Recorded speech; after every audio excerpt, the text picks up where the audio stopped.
Hi friends, நடு கடலில் வந்து பிள்ளையார் கோயில் இருக்குது. இப்போ பூட்டி இருக்குது. இவ்வளோ நேரம் திறந்து தான் இருந்துச்சு. இப்போ நிஷா வந்து பார்க்க போகிறா.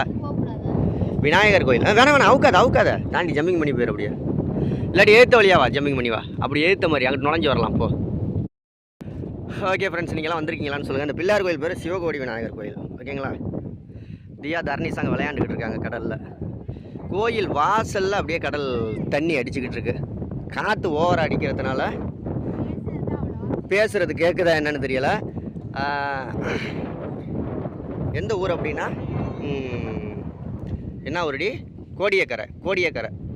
இங்கே பாருங்கள், சிவகோடி விநாயகர். வாங்க கோயில் உள்ளே போய் பார்ப்போம். கோயில் உள்ளே வந்தாச்சு. செம்ம லொக்கேஷன். இங்கே பாருங்கள், இங்கிட்டும் கடல், கோயிலுக்கு ஏற்ற மாதிரியும் கடல், இந்த சைட்லேயும் கடல், நடுவில் கோயில். கண்டிப்பாக நீங்களும் வந்தீங்க அப்படின்னா நல்லா சுற்றி பார்க்கலாம். அதான் இடம் தான் சொல்லிட்டேனே, இது கோடியக்கரை.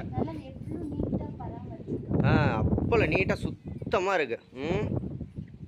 ஓகே நிஷா, ஆனால் ஃபேமிலியோட வந்தால் நல்லா என்ஜாய் பண்ணலாம் நிஷா. இன்னும் நிஷா அங்கே உள்ளே எல்லாம் போய் பார்க்கல. உள்ளே எல்லாம் நல்லா பிள்ளையார் சிவலிங்கம், பிள்ளையார் சிவலிங்கம் ரெண்டே இதுதான் இருக்கு. எப்படி தியா தரணேஷ் ஒடியாங்க. ஆமாம், இங்கே நல்ல நீட்டாக ஜம்முன்னு இருக்கும் நிஷா. என்ன நிஷா, குழந்தைங்களோட வந்து என்ஜாய் பண்ண என்ன சொல்கிற? எப்படி இருக்கும்? இங்கே வந்து அழகாக உட்காந்து ஜம்முன்னு ரெஸ்ட் எடுத்து சாப்பிட்டு அங்கே பாருங்க ரெண்டையும் அங்கே. ஓகே, நாங்களும் என்ஜாய் பண்ணுறோம். என்ஜாய் பண்ணிட்டு கிளம்புறோம்.